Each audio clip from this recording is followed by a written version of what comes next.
Hi, this is Dr. Shailesh, Jhawar. I am an intensivist. I have been practicing intensive care since 2003. We are based out of Apex Hospitals, Malvinagar in Jaipur. We are managing 69 beds, which are divided into various ICUs from medical, surgical, neuro, cardiac, and a step-down ICU. I am very passionate about patient outcomes and patient monitoring and how we can use simple technologies and techniques to improve patient outcomes and monitoring mechanisms.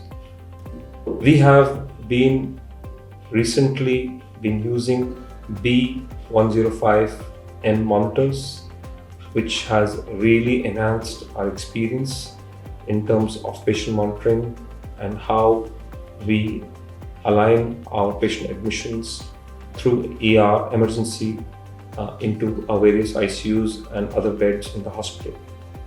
Hospital admissions in emergencies, even if they're medical or surgical, can sometimes be clinically very unstable.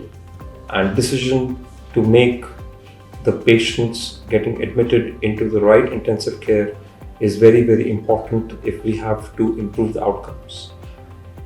This phenomenon was really challenging during the second wave of COVID.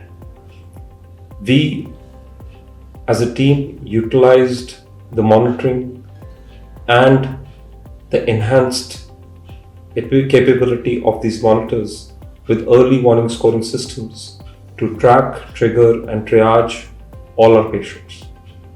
It was very obvious, very quickly, that even if we can increase the number of ICU beds, we will never be able to fulfill the requirement. We rapidly increased our ICU beds from 69 ICU beds to about 108 ICU beds, but soon even they were a challenge. With limited resources, staff, junior doctors, intensivists, we needed to come up with a solution very quickly. The team worked very closely and found that the track and trigger mechanism with the early warning scoring system was the best and easiest way forward to manage the second wave.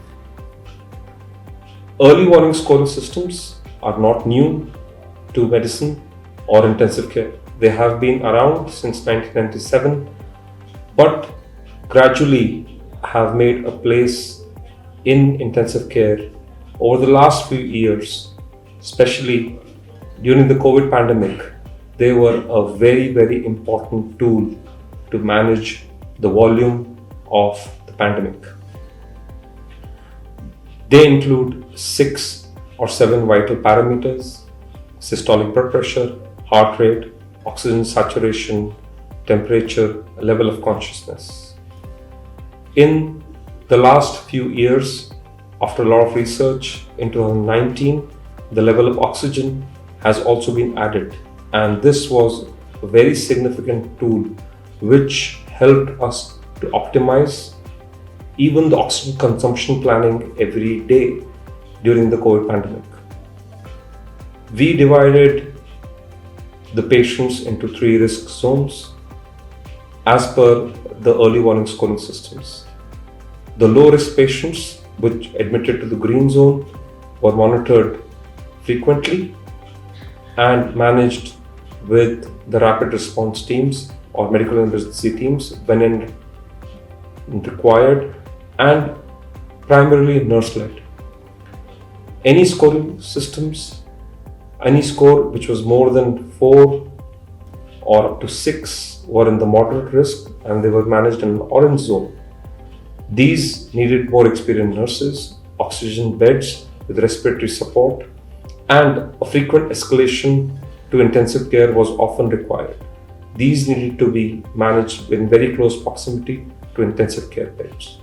Any patient who had an early warning score of more than 7 were admitted in the red zone.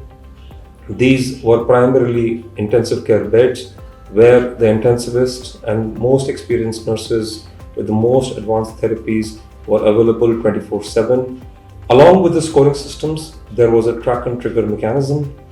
Every time there was a triggering of an event which was outside the zone's number. So if it was green zone, the early warning scoring system was 5. There was a trigger to ask for a rapid response team or for a junior doctor to see the patient.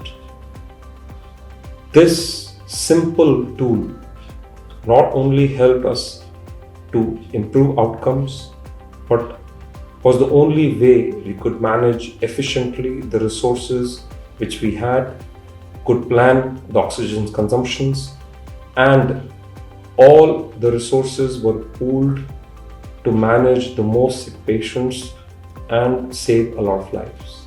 Thank you.